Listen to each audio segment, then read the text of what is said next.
What makes a man throw away everything he owns for a woman he has never met? That question burned in Ethan Callaway's mind the moment he saw her standing on that wooden platform in Deadwater, Wyoming.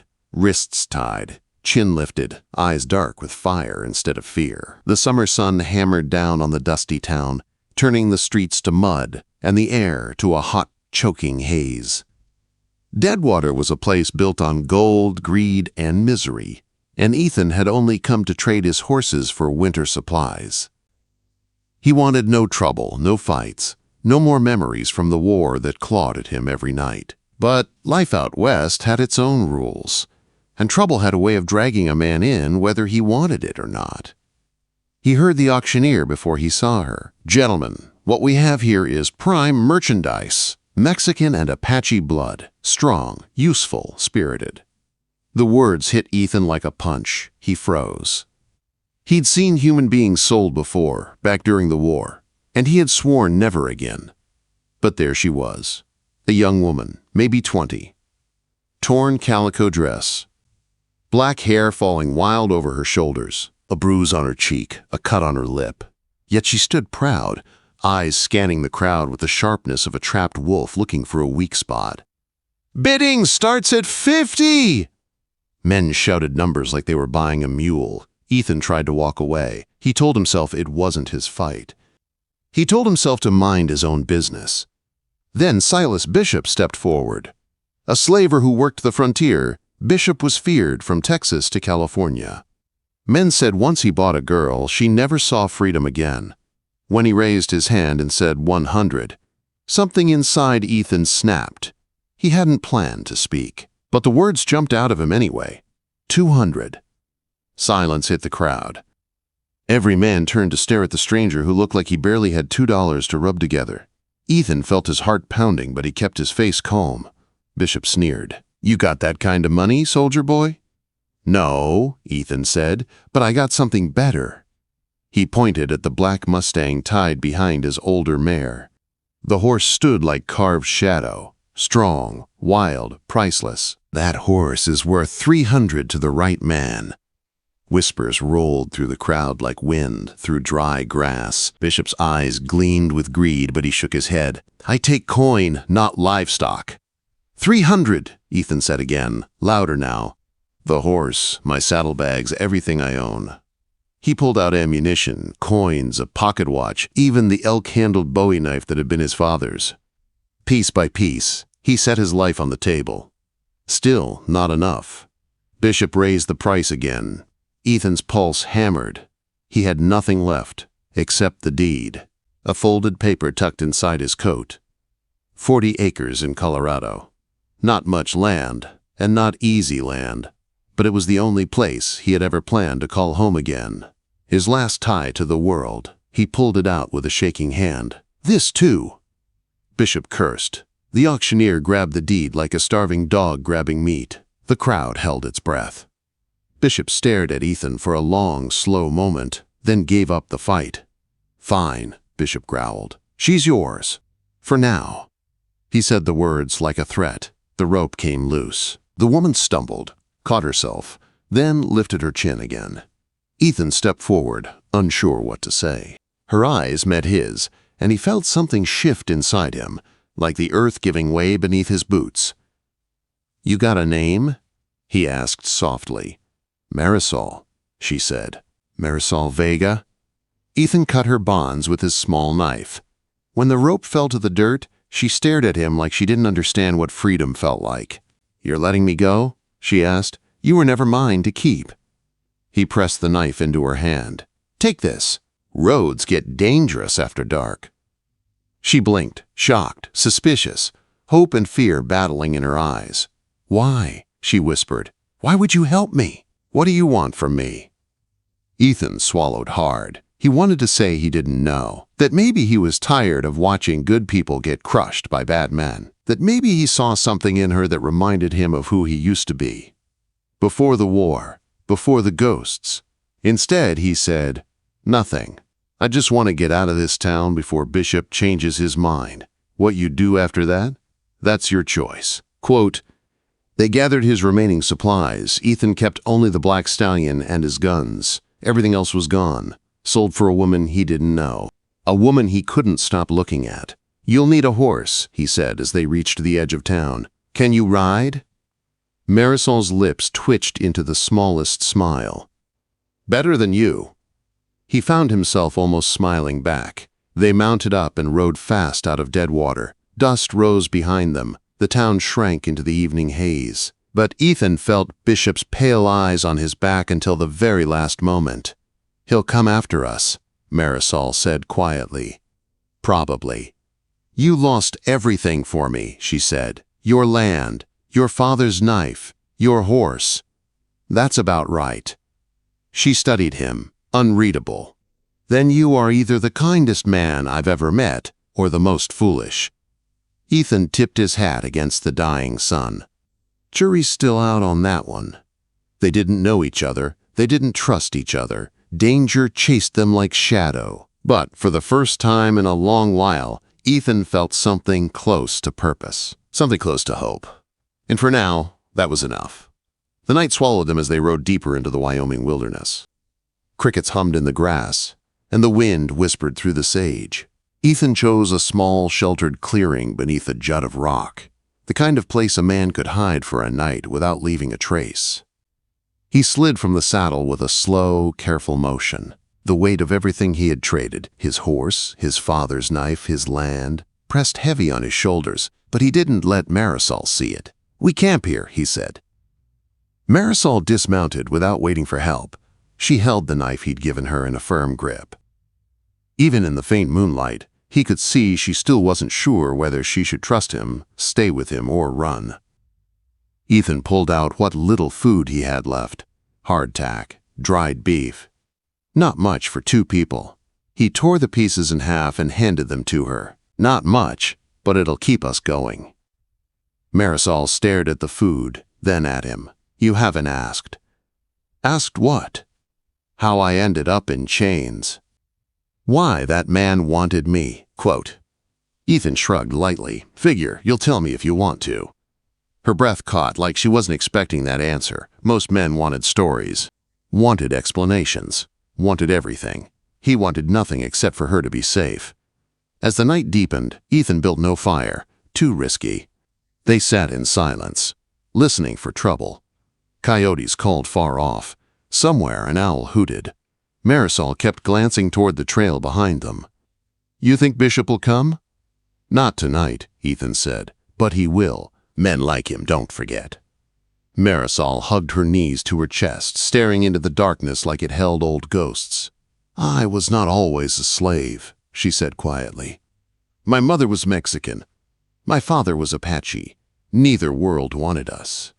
After they died, I worked wherever I could. Kitchens, washing houses, taverns." Her voice tightened. "Then Bishop found me, promised honest work. I believed him. And by the time I realized the truth," her jaw clenched, "I was already in chains." Ethan felt his hand tighten on his gun belt. He wanted to hunt Bishop down that very second, but wanting and doing were different things. "You're not in chains now," he said. Her eyes glimmered in the moonlight. "Thanks to you." She hesitated, then whispered, "But why? Why risk everything for a stranger?" Ethan didn't know how to explain the feeling that hit him when he saw her on that platform. A feeling like a line in the sand. A line he refused to let be crossed, so he said simply, "Because someone had to." Marisol studied him long and hard. He couldn't read her expression, but she finally nodded, accepting that answer as truth. The night passed slowly, Ethan taking first watch. He had spent enough years in war to recognize danger when it was close, but the darkness stayed quiet. When dawn started to creep across the plains, Marisol finally slept, curled under a blanket, her breathing steady for the first time. Ethan watched her, feeling something shift inside him again. She was fierce, strong, yet breakable in ways she tried so hard to hide. She reminded him of the Mustangs he used to break, wild, proud, always searching for freedom. By sunrise, they were back on the trail, but trouble was already waiting. Around midday, Ethan saw dust rising on the horizon. Straight, controlled, steady. Not wind, not animals. Riders. 3 of them. Bishop's men, he said. Marisol stiffened. Can we outrun them? Quote, not for long, but we can outthink them. Come on. He led her toward a stretch of red rock formations that twisted into narrow canyons. A place he remembered from years ago. A place a man could disappear if he knew where to go. They reached the entrance just as the riders crested the rise behind them. 3 silhouettes against the sun. Hold tight, Ethan said. Marisol's mare squeezed through the narrow passage. Ethan's stallion forced its way in with inches to spare.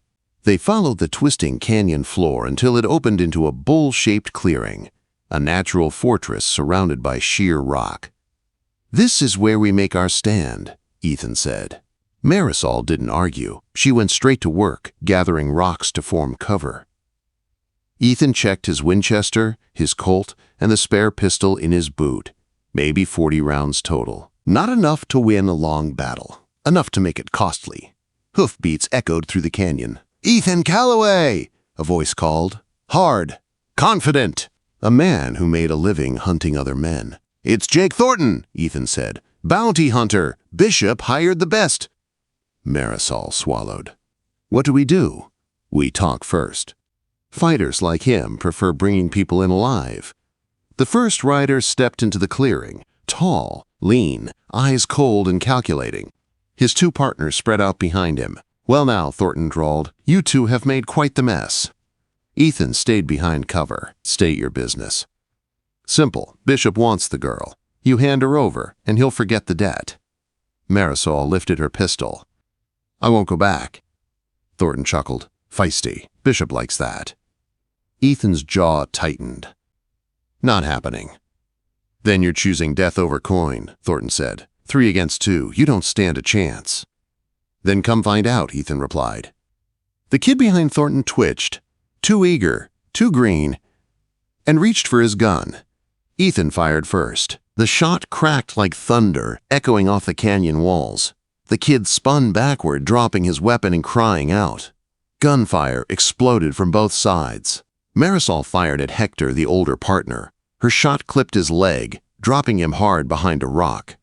Thornton rolled behind a boulder and returned fire with both pistols blazing. Stone shattered. Horses screamed. Sand flew in blinding clouds. "Keep your head down," Ethan yelled. "You keep yours down." Marisol snapped back. Bullets whined past them. Ethan counted shots. Thornton fired fast, but even bounty hunters had to reload. When the firing stalled, Ethan rose and put 2 rounds into the rock where Thornton hid. "Enough!" Thornton shouted. "This ain't worth dying for." "Then ride out," Ethan answered. "I can't. Bishop paid good money." "Not my problem." Silence stretched. "Then," Thornton said, "I can give you a day, 1 day's head start. After that, we're coming." "Not good enough," Marisol said. "Lady," Thornton replied, "it's the only offer that keeps everyone breathing." Ethan looked at her. She looked at him. He gave a small nod. "Take your men," Ethan called. "Tell Bishop the girl died, fell off a cliff, drowned, whatever story you want." "That's lying," Thornton said. "That's surviving." Another long pause. Finally, Thornton holstered his guns. "All right, Callaway, you win this round. But Bishop won't stop." "We'll be ready," Ethan said. Thornton gathered his wounded men. Before leaving, he looked back over his shoulder. "Word of advice, keep running." Then they disappeared into the dust. Ethan lowered his gun, breath shaking in his chest. Marisol's pistol trembled in her hand. "I've never shot a man before," she whispered. "You did what you had to," Ethan said. "But I don't feel anything. Not guilt, not relief, just empty." Ethan nodded slowly. "It doesn't get easier. You just learn to carry it." Marisol looked at him, eyes haunted and strong all at once. "What now?" she asked. Ethan looked toward the north, toward Fort Laramie, safety, and 100 new dangers. "Now we survive," he said. "Together." Quote. The 3rd night after the canyon fight, the storm finally caught Ethan. Not a storm of wind or rain, but fever. It hit him like a hammer blow, dropping him to his knees beside a shallow creek in the Badlands. Marisol turned back just in time to catch him before he collapsed face first into the dirt. "Ethan!" Her voice cracked as she lowered him gently. His skin burned under her palms. His breath came in harsh, broken gasps. "Just tired," he muttered. But even as the words left his mouth, he knew the truth. The graze on his shoulder, the one he had ignored through 2 days of hard riding, was no graze at all. Infection had set in. Hot, angry, spreading like wildfire. "We need to stop," Marisol said firmly. He tried to argue, tried to sit up, but the world spun sideways and darkness washed over him. When he woke again, he was lying beneath a cottonwood tree. Blankets wrapped around him, a fire crackling low nearby. He heard water boiling, the scent of crushed pine needles, willow bark, smoke, and Marisol's voice, low and trembling. "Don't you leave me, Ethan Callaway. I didn't come this far to lose you." Her hand brushed his forehead. Cool cloth, soft touch, fierce determination. He drifted in and out of consciousness. Fever dreams dragged him back to battlefields he thought he had buried deep. Fredericksburg, Gettysburg, fields of mud and blood. He saw his brother Tom again, yelling for him to duck, saw men fall beside him, heard cannons roar. "No," Ethan groaned, trying to rise. "Tom, get down the artillery." Marisol pressed him gently back. "It's all right. You're safe. Stay with me."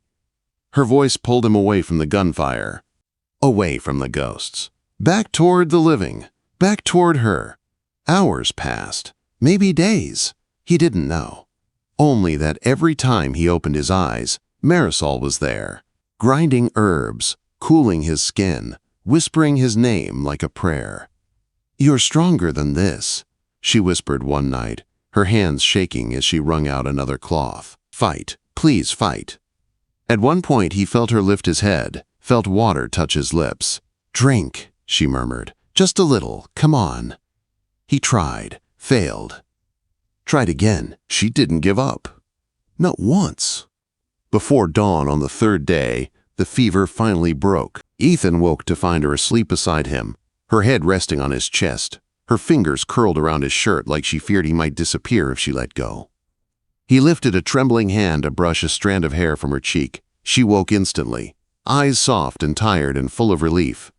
"You scared me," she breathed. "How long?" His voice was rough, thin. 3 days, she said. 3 long days. She touched his cheek, and before he could brace for it, she leaned down and pressed her lips playfully, lightly against his neck, right below his ear. Heat shot through him like lightning. He shuddered. "Woman," he rasped, breath catching in his throat, "you'll make me sin before God himself." A slow, warm smile curved her lips. The nervousness she'd carried for days softened for the first time. "God has bigger problems than us," she murmured, "and you're alive. That's all I care about." He reached up and cupped her cheek. For a long moment, they simply looked at each other. Two people who had been running from pain, from fear, from the world, finally letting themselves feel something deeper. "You saved my life," Ethan said quietly. "You saved mine first," Marisol whispered. "Maybe we're even now." "No," he said. "We're partners." Her breath caught. He could see it, the way the word settled in her heart like something she had wanted but never dared to hope for. Partners. She nodded, eyes shining. Partners. They stayed there until the sun rose, warming the earth and painting her face gold. Ethan felt stronger with every passing minute, strength returning not just to his body but to something deeper inside him. When he finally stood, unsteady but alive, Marisol slipped her arm around his waist to steady him. He didn't pull away. "What now?" she asked as they looked over the quiet plain stretching north. "Now we ride," Ethan said. "Bishop won't stop.